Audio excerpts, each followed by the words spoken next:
the podcast. Welcome and thank you for joining us. Because I always forget to say this, I'm going to say it up at the top of the show. If you are listening to this on podcast, then you can also check out the Confidence Through Cabaret YouTube channel, and you'll be able to see a video under the Vodcast playlist with my guest and I today. If you're here on YouTube and you're watching the Vodcast, then you can also check out Confidence Through Cabaret anywhere you get your podcasts. You can search for it and you'll have the audio version. So everybody's hooked up, except I just wanted to, talk a little bit about Confidence Through Cabaret if you're new here, so that you're fully in the scene of what we're here about. So we always say this: all things confidence, and we talk about your personal life, your work life, or your stage life. And some of the episodes relate to some parts of your life more than others. Some of you want to raise confidence in your work life. Maybe you're perfectly confident in your personal life, or vice versa.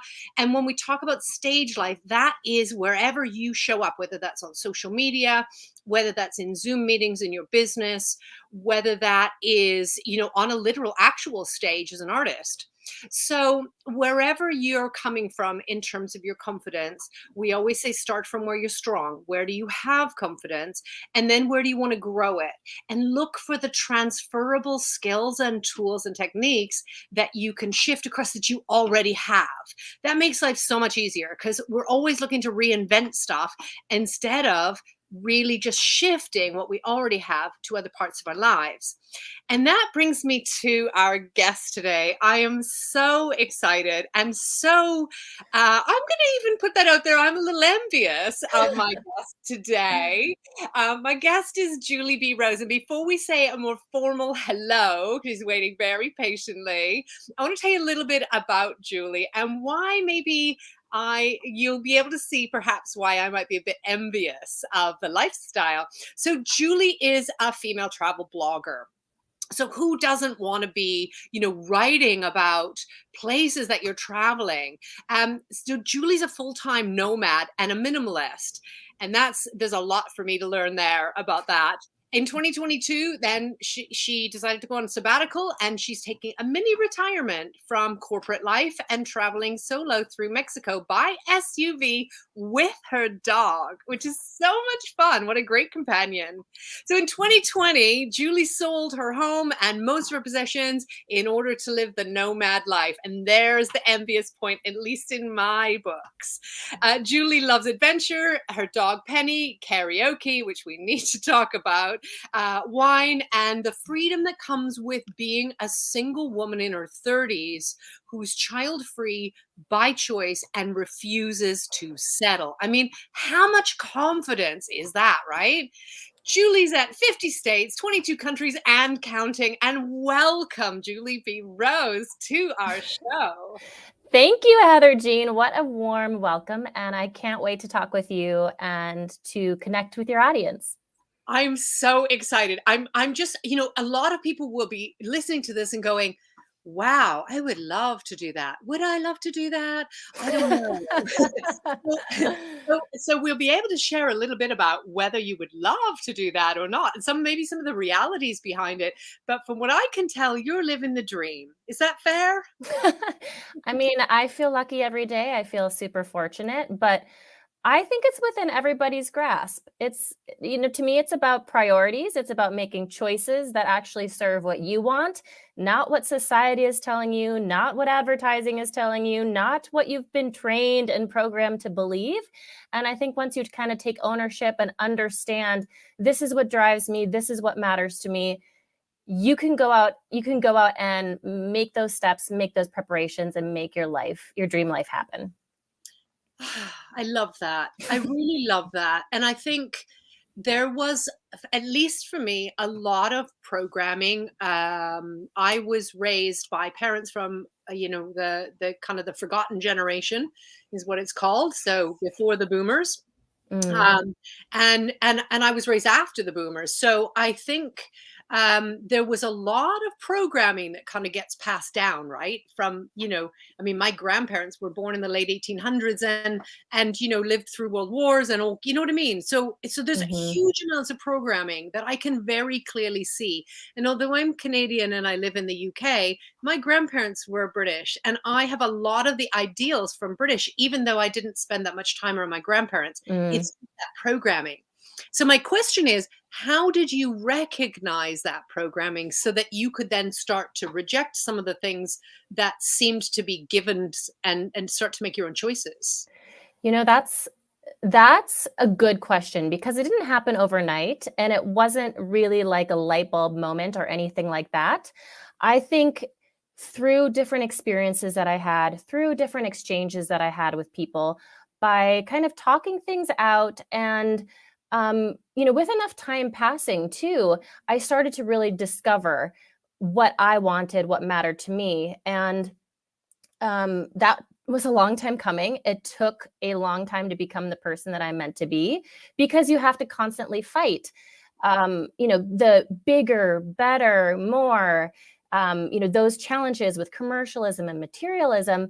And then at the same time, the standard traditional path, go to school, get a good job, get married, buy a house, have a kid, do all of these things that you're supposed to do in this order.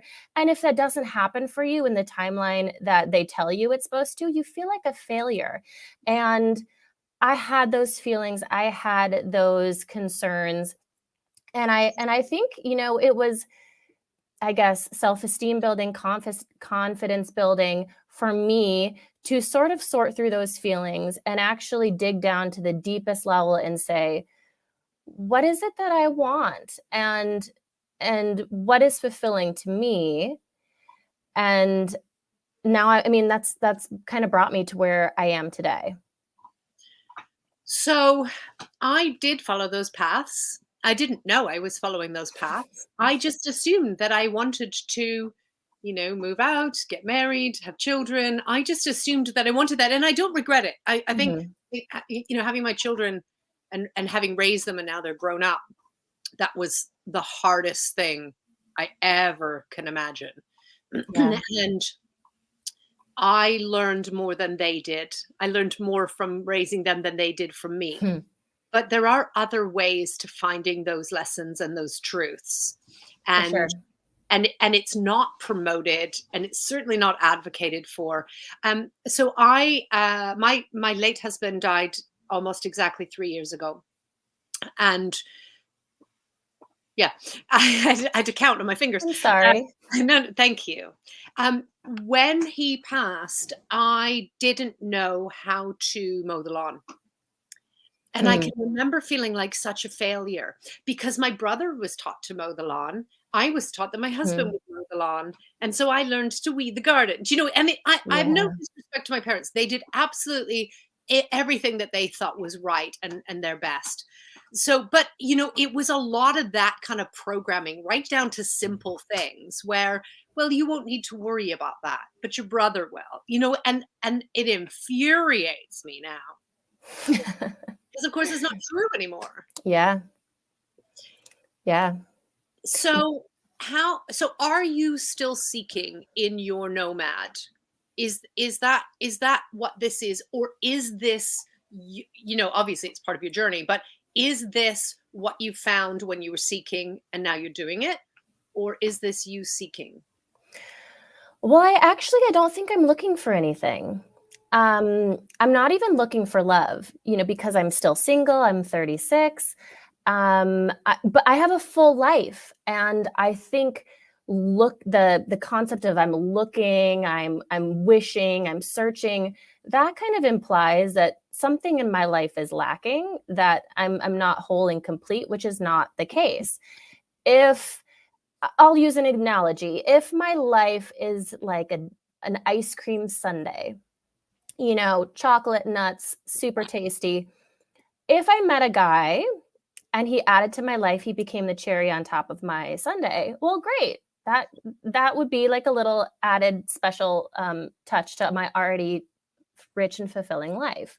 So I would say I'm not really looking, but I'm open and optimistic for it to happen. But as far as, the course that is supposedly charted for people, get married, have kids, all of that, like I don't know that marriage is in my future, and that doesn't I don't ache for that. I don't pine for that. I think you can be, in a long partnership with somebody. I want to find love. I don't want to find a husband, which I think is, the the way that I look at it, at least, the distinction. I love that. I love that.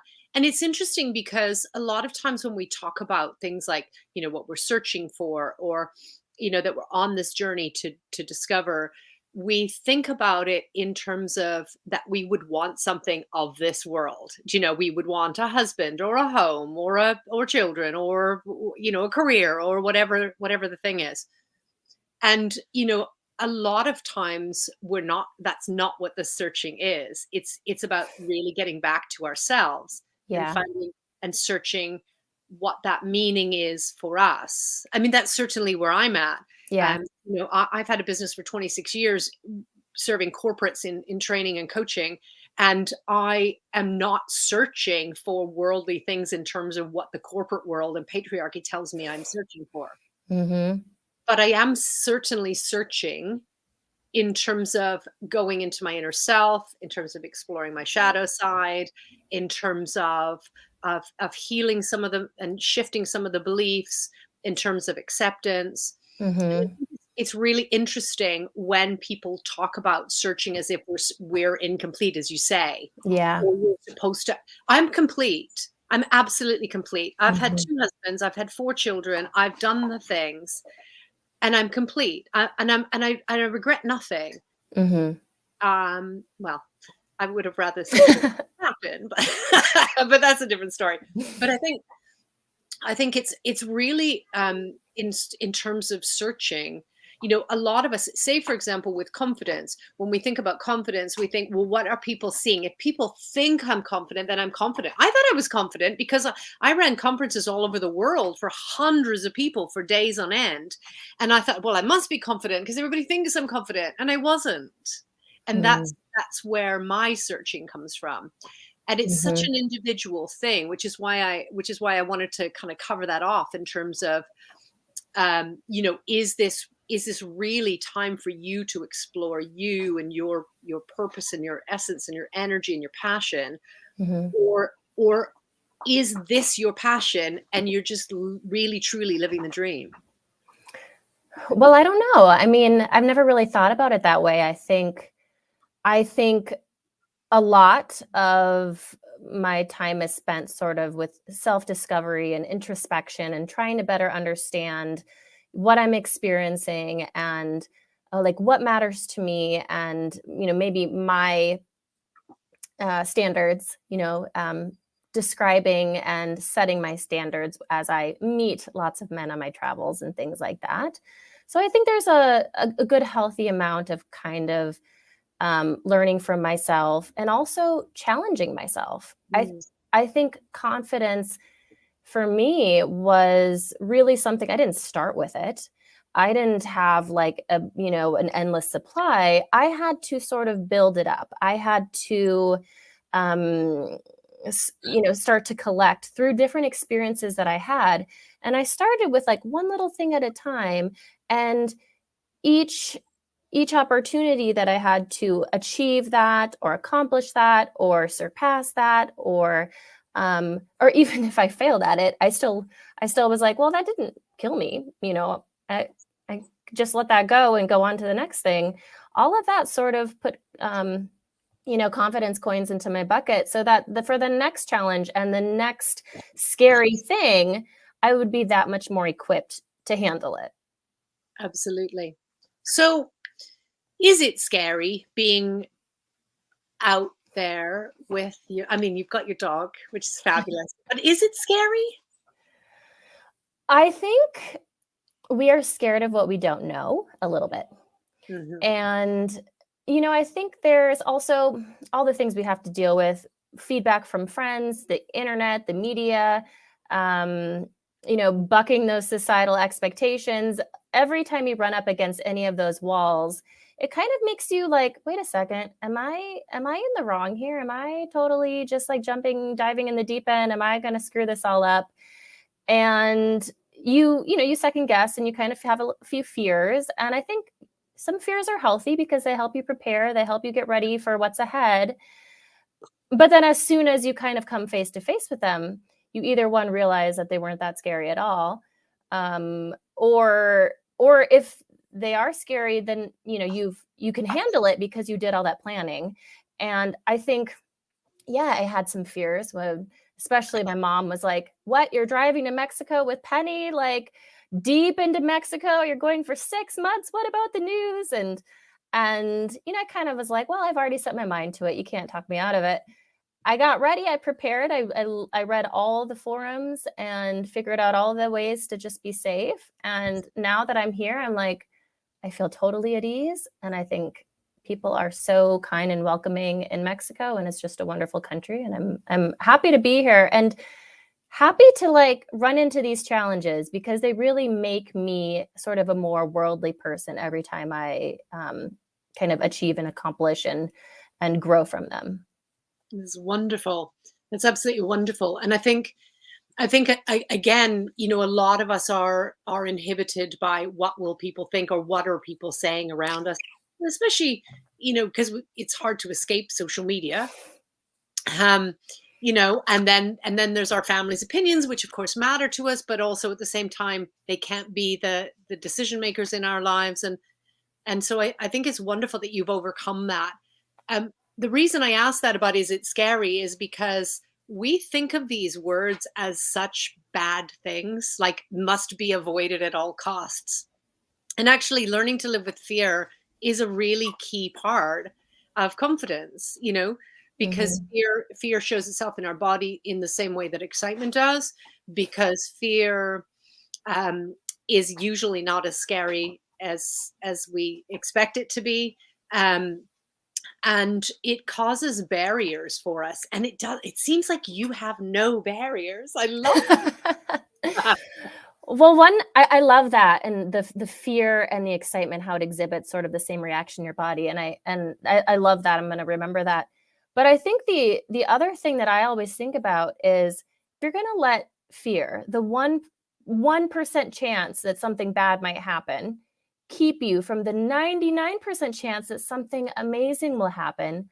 Oh my gosh, what an empty life! Like that's no way to live, and I try to remember that every day. I mean, obviously, take precautions and be sensible, but there's so much world out there, and honestly, I like to think that most people are good and kind, they're not out to get you, and I'm not gonna let any kind of fear keep me from living the life that I want, with, of course, a measure of sensibility attached. That's always important. Of course. Otherwise, it would just be chaos. Um, Speaking of chaos, I just want to acknowledge that I am looking after my son's dog, who, if you watch the vodcast regularly, you'll see Chase appear on the camera quite often. I have taken away six squeaky toys, and I don't know where this one's come from. So apologies for the background noise, especially if you're listening on audio. We're just going to be perfectly imperfect and carry on.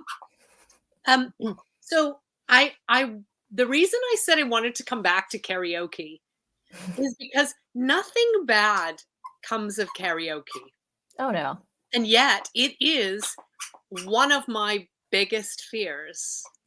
Really? Yeah, it's really strange. It's really strange. I traveled a lot through Asia and on business, they would always put on a karaoke night in between core states, and they're very open with feedback um, about how the singing was. Oh, really? They would say you should not sing that song, and Oh I'd go, gosh. "Okay, you're lucky I tried." And it's really kind of, and it's not because I'm so much worried about what other people think, but it's a small thing that makes no sense. And there are so many things that we don't do that make no sense. Mhm.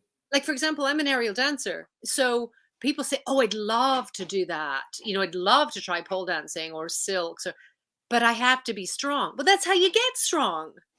It's like it makes no sense. If we always waited till we were prepared, Uh-huh. then it would be, we'd never do it. Mhm. So I like that you're out traveling the world. You're living a minimalist lifestyle. You're on your own, and you're enjoying it. And I'm going, yeah, but she does karaoke, like, which is funny because it speaks to there's some work to do there around some of my beliefs and my programming there. How do you overcome your kind of when you hit a something when you go, "Ooh, like there's a 1% chance, let's say, that could be something scary." How do you overcome that in order to benefit from the 99% chance it's not going to happen? Well, I think it kind of goes back to you have to kind of go back a little bit to that limiting belief. And I think that limiting belief is around like, oh, it's not the right time, or something doesn't line up, or there's this or that or whatever. And then I remind myself there is no perfect timing.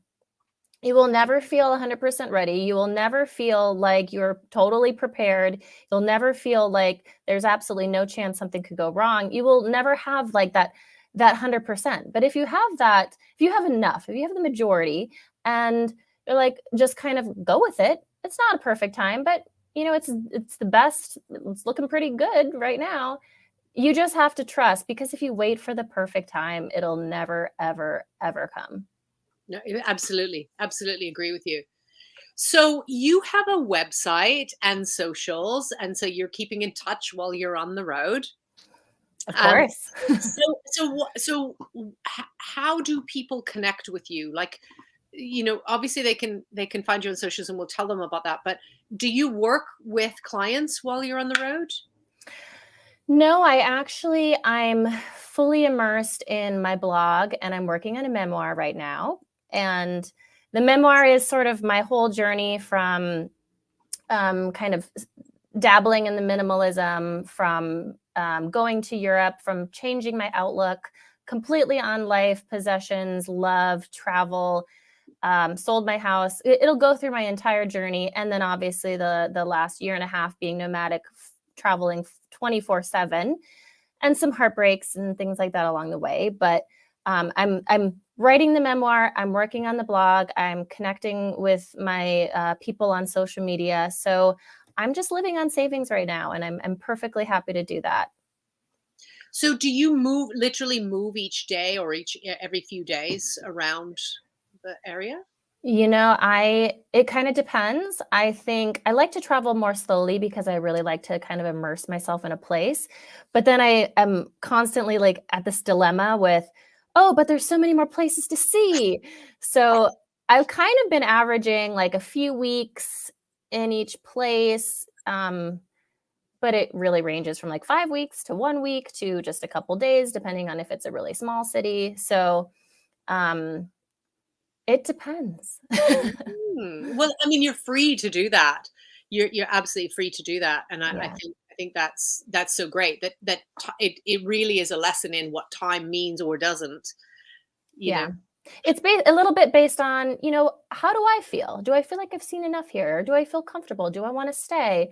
And I'm a very much the like, don't plan, just let serendipity happen, just kind of see how things play out. And there's been times where I've been in a place and been like, all right, I'm not really jiving here. I think it's time for me to go. And the on the other side of the spectrum, I booked a place for a week and a half, but I think I'm going to stay for 5 weeks, and that's happened too. So it really just kind of depends on where I feel good, and I think that's really one of the best ways to travel. Beautiful. Beautiful. Yeah. Too many people make an itinerary and then they stick with their itinerary, which is absolutely crazy. Hmm. And it is limited by time, and you're limited by your plans, and you're not free to explore what you've discovered. So what is it like being a minimalist? It's freeing. I'm looking at my room going, I would love for this. all to disappear mostly. I mean, I someone used this word and I love it. It's overhead. Being a minimalist is cutting the overhead out of your life. And I had a 3-bedroom, 2-bath house in Phoenix, Arizona. Of course, every nook and cranny had stuff in it, every cabinet, every closet. And for one person with a dog, it was a little bit unnecessary. And not only that, but it was keeping me rooted in one place. It was keeping me with responsibilities, having to clean, having to maintain, having to deal with all of that. And then plus it was just keeping me in a single place with a responsibility and a burden to always have to come back to. Whenever I would go on travels, whenever I would be out and venturing, it was like, oh, I got this house. I got to like go back and pay the mortgage and pay the taxes and clean it up and all that stuff.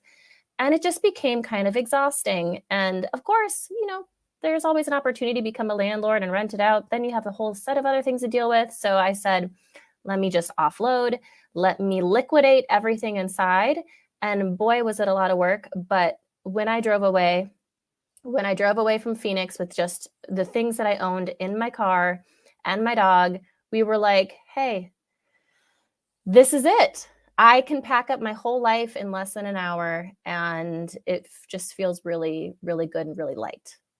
That's wonderful. That's absolutely wonderful. I've had the closest thing I would have to minimalist is because I've traveled so much for work. I just take what I'm going to be wearing, and maybe an extra outfit just in case, zipper breaks or something. Yeah. And that's it. And that's it. So I wake up in the morning and I'm like, well, I've already worn that. And I'm wearing that tomorrow. So it's this one. And it's so easy. I know it removes a lot of decision making. And also like it reminds us we don't really need a lot.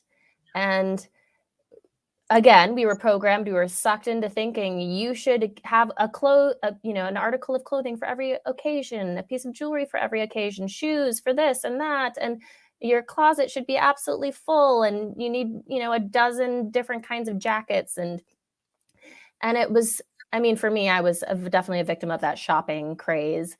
Not everybody. A lot of people were able to avoid that. Not me. I got super sucked into that. And boy, when you look at your closet, when you're trying to get rid of it and empty it, and then you just really are faced with the magnitude of all your decisions. And I thought, well, that could have been like a round the world cruise or a round the world flight. And here I have, years and years of clothing that I've barely even touched. And you just realize, like, what do I need to be happy? What do I need really in this life? And when you take kind of that lens, it just really helps kind of whittle down and helps you get rid of the unnecessary junk and weight. And I'll tell you, it just feels so much better. I'm sure it does. I'm sure it does. My mother's generation were all about China. My grandmothers were all about, the dinner plates and so on. And I inherited 5 sets of china. Right. And I was like, I don't even want one set. Like, what will I do with this? And I couldn't even give it to charity shops because so many people had also offloaded their grandmother's china and whatever. And that generation saved to buy a gravy boat. Like it meant something. But it wouldn't mean something to me. Yeah. I didn't save that. I got rid of all of my ornaments at that point because I didn't want to dust. I hate dusting. So I got rid of them all because I'm like, there's no joy that these are bringing me, and I hate it whenever I have to dust. So I got rid of. I only have candles. That's my jam because I can burn them. Well, and the interesting thing is that it wasn't even really about the gravy boat. It was about status. It was about, what does that mean? What does that indicate? And every generation has their status symbol. And, growing up, it was like, are you able to have a new purse every season? Are you able to wear these designer clothes? Are you able to, always show up looking fabulous? Or the car? Or, are you upgrading your house every year, couple years? And I think like those messages, when you break it down, it's not the house, it's not the car, it's not the articles of clothing, or the piece of china. It is the status. And when you really that's kind of an ugly thing when you break that down. Yeah, I agree with you. I fully agree with you. I think because I had to move house when my husband passed away because he left us in a huge amount of debt, and so I had to downgrade my house, and there was a huge thing about how am I going to survive in a kitchen this size. It wasn't about that. It was that I couldn't have people sitting in my kitchen. Do you know what I mean? It was Yeah. and I'm way over that, but I still have way too much stuff. So that's why I was asking for the minimalist. Okay, Julie. So I want to talk a little bit about Cabaret because we're on Confidence Through Cabaret, and I mean it when I say that when I'm about to go on stage, there is fear, right? There's fear of rejection. There's fear of falling over and in my 9-inch heels. There's fear of malfunctions. There's fear of everything. And I have to tell you, if I was ever a minimalist, my dancing heels are never going. They would. They're my power. but that's not really true, but I'm going to come back to that. But I think, there's lots of fears that happen, and in your body it makes it more likely to happen if you focus on those things that could happen. If I think about falling, I will fall. Mhm. So I choose to focus on the excitement in my body and that adrenaline, and how much fun that is, and how much more energy to put out to the audience that means. If you were performing in cabaret, be it singing, dancing, comedy, I don't know, contortion, aerial, a variety of combination of things, what would you perform? Well, I think I would sing and dance. All right. That sounds fun. I mean, I sing obviously, and I have had some dance training. So I think cabaret would be super fun to add to my repertoire. Absolutely, absolutely. And cabaret is, typically is a small venue with a small Mhm. audience, so you Mhm. can connect with your whole audience. It's very different to being in a I like large. that. And so there's pros and cons to that because it is intimate, but you can see your audience as opposed to if you're in a big hall where a big theater and then you really can't see anybody, it's Mhm. kind of looking at the shapes of heads. So singing and dancing can be very intimate when you can see people, they're right close to you. Um, so any particular style, genre, sort of song or Well, I like Broadway. I mean, maybe some Broadway, maybe like Chicago, is that kind of yeah, cabaret like or something? anything can be cabaret. Anything. I mean, that's kind of, what people would think of in terms of, Liza Minnelli and Cabaret, that kind of thing, but or Chicago or Mhm. but I think, it's using anything, literally. Yeah, I'm going Mhm. to a cabaret tonight. There'll be a variety of different weird and wonderful things. Some that people have written themselves, some that are covers of other people's, it's a complete mix. It's really more about the emotion and the message that you want to convey. Okay. So, obviously Chicago has a very specific energy to it and a message. And so the song choice would be, what resonates with you that you choose to put out there or, share with your audience. Mhm. Okay, Well, so so go for it. yeah, no, I mean, I think my message in written form, if in musical format, if social media, whatever, my message really is always to just tell people, like, live the life that you want. Live life by your design and not by default. And I mean, let's put that to lyrics or something like that, and then I can shimmy or whatever, whatever we need to do to drive that home. But that would be kind of my underart, and don't care what people think.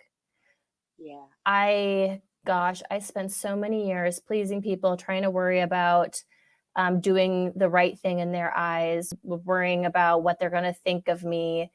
And once you kind of stop, maybe not totally caring about that, because I don't know if you ever really can silence those voices, but once you shush them out, um, it's just so freeing and obviously confidence building. Absolutely. Absolutely. Yeah, I love that you could put something, you could put your own style on it, and it could have a Chicago or a, or a cabaret kind of feel to the rhythm. That would be cool. Okay, and you can take one prop on stage with you. What would you take and why? Oh. Hmm. Like, I'll give you an idea. Some people have said I'm taking a mug because that's my kind of, this is my, I have this at work and that's where I feel really safe. Like almost as if this is going to protect me from an angry mob. I don't know why. But other people have taken like a more traditional, kind of stage prop on stage. Maybe maybe something that I can use as a brace, but then also like a pointer, or like put it on the ground to like spin around, whatever that's called, something like that. Okay. I'm trying to think what you're thinking of. So it's a pointer. So like a cane? Is that what you're Yeah, thinking? maybe. Yeah. Okay. Okay. I like that. I like that because I also, yeah, I mean, you could use just about anything for that. You could use a chair for that. Yeah.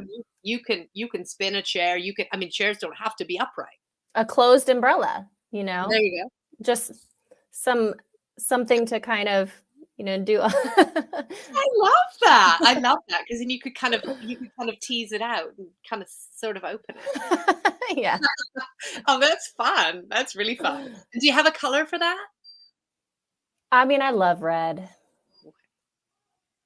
Beautiful. Red is one of my colors. So. Beautiful. Okay. And one last question in relation to cabaret. So you're going to go on, you're going to do a song and dance. You're going to share your message that you want to put out there in your style with your maybe umbrella or something similar to that. And what is your stage name? You're going to the stage and they say, please welcome to the stage. Oh, putting me on the spot with all these creative questions. I think actually I'll go with Julie DeVive. It's one, it kind of ties in with the whole French cabaret theme, and the joie de vivre. I mean, Julie DeVive is my website, but the embodiment of the joie de vivre. I mean, that sort of sums up what I'm after, what I'm promoting, what I hope everybody chases in their life. So maybe I would go with that. I love that. I love that so much. And the reason why I ask these is because you might not have consciously thought about this before. My dog is just taking over behind me. And you might not have actually thought about these things before, but you still know it. And that stage name. So I talk a lot about imposter syndrome, for example, or your inner critic. And I always say, name it and talk to it. Same with fear. What is it that you're trying to share with me? What is it that you're trying to warn me about and really trying to understand it?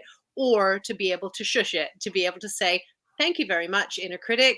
I got this. I'm good. I'm doing it. But thanks for the warning. I appreciate you trying to keep me safe. Well, the same with the stage name. So for me, the stage name is about uh, inner power, is about fierceness, is about taking up space and owning it unapologetically. Mm-hmm. And so when we tap into that energy, then we're unstoppable and our confidence is at its highest. And so I'd love to connect each of my guests with their stage name and that kind of that I've got this red and it's my umbrella and I'm going to do this, share this message, and I'm this persona, because we can tap into that at any point. And I said I would come back to you about heels. I used to be very powerful and fierce only when I wore very high heels. Hmm. And when I discovered that I didn't actually have to put them on to own that space and to be fierce and unapologetic, because I could tap into my stage persona, my stage name, then, Mm-hmm. and there are sometimes when I think, oh, I can't do this. And I think, no. And then I talk to myself in that context. So, you would be talking to yourself saying, no, you absolutely got this. And that power gives you that excitement and that energy and that red umbrella that is unapologetic and in front of a stage of audience where you do not care what they're judging. I love that. Thank you. I'm going to save that. I'm going to save that image. I love that. And I would say, at any point, if you get into this, that is like, yeah, but Julie DeVive doesn't live like this. She gets up and she does the thing.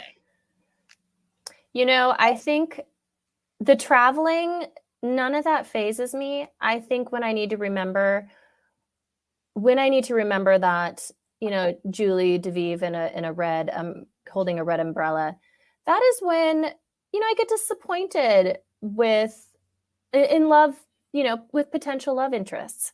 And it happens, I'm meeting a lot of people when I meet somebody that I think, there could be potential, and then they don't show up for me, they're not consistent or whatever else, they disappear, all of those things.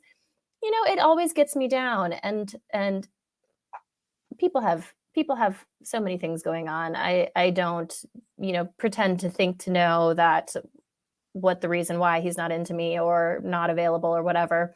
But I need to remember, and I need to remember more quickly because I eventually get there. But I need to remember more quickly the Julie DeVive strutting on stage with holding the red umbrella and just winning smile to all around, and remember that strength and confidence, to go out and, hey, there's more than one.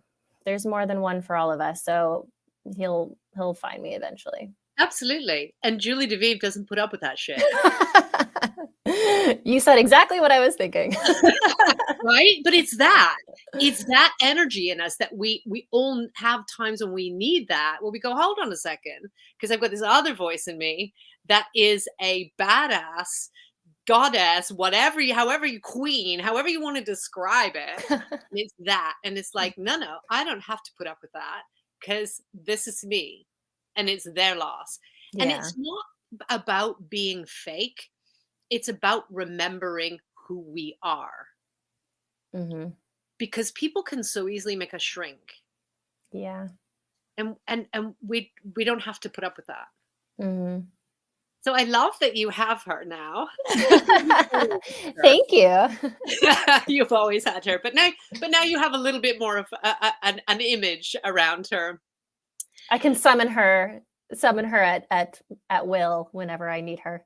She's there, absolutely. She is there as readily as our inner critic or our apologetic self or all the other, voices in our own heads. Mm-hmm. She's there.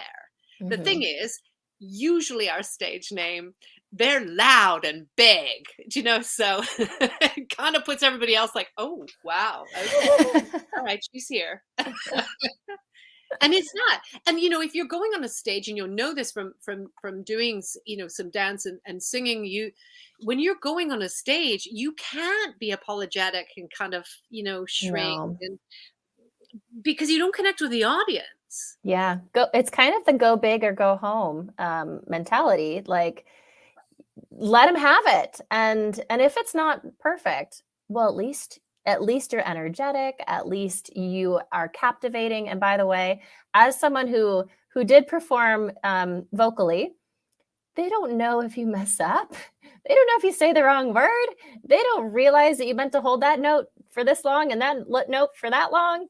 It matters, and just going out there, having a great time, and just like being present and being powerful. Yes, and I wish that for you for every part of your life. Thank you. Oh, it's a pleasure. Julie, where can people find you? So my website links to all my social, juliedevive.com, and that is spelled the French way, so JULIEDEVIVRE.com. And then Instagram is my primary channel, and that's Julie B. Rose, just my name. Beautiful. So that's B for Bravo, not B as in the buzzy bee. If you're listening to this on audio, you can't see that that's on the screen. So Julie B. Rose, that's a beautiful name. Thank you. So, is there any last words or any, kind of favorite message that you would want everybody to hear? Yeah, I have a little bit of a mantra, and this is always connected with me, so I'll just share it. And it goes, you can make more money, but you can't make more time. And I say that to me, and money money's renewable, but your time is not. If you want to take a break, if you want to take some time off, if you want to do some traveling like me, if you want to be a nomad, if you want to pursue something different, don't let money be the reason, because you can deal with that later. You can figure that out later. You won't get your time back. So I would encourage you to do that. And then also just say, I'm available if anybody has any questions, if they have any thoughts, they want to connect with me further, I reach out. I love hearing from all of you guys. I love that so much. I love that so much.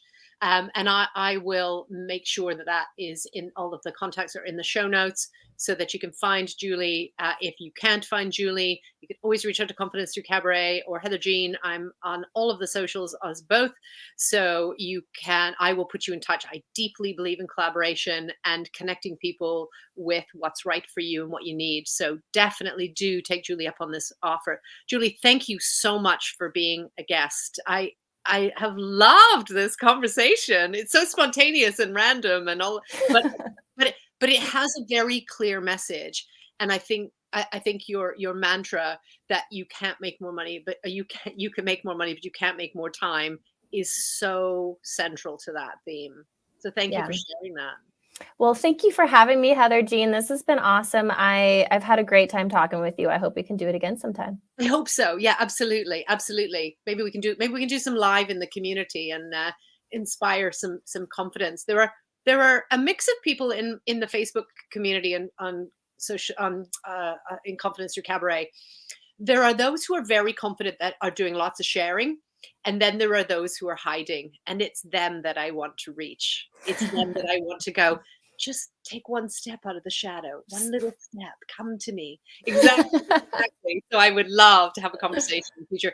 And I really mean it about collaboration. I so thoroughly, when your book comes out, we will do this again. Or even when it's not out, even when you've just like written it. I mean, because that takes a lot of confidence to put your story out there, right? Man, it's so much work, and it is therapeutic, and it is scary for all my, personal situations to be down on paper. But if you're not honest, who are you? So that's what I'm going for. And I really hope people enjoy it when it comes out. Give me a while, but yeah, I appreciate that. Beautiful, beautiful. And when you're finished with your sabbatical, when you're back to your blogging and so on, then we can, hook everybody up with your latest works. Love that. Thank you so much. This has been so fun. It's such a pleasure. Everybody listening, everybody watching, thank you for joining us as well. You will find me, as I say, as Heather Jean, Jean, on all of the socials. You'll also find Confidence Through Cabaret on all of the socials. Just search Confidence Through Cabaret. There's about 2 pages now of Google. And if you search it, so you'll find the YouTube channel, you'll find the podcast, you'll find the member site, which has monthly masterclasses to uplift your confidence in personal work and stage life.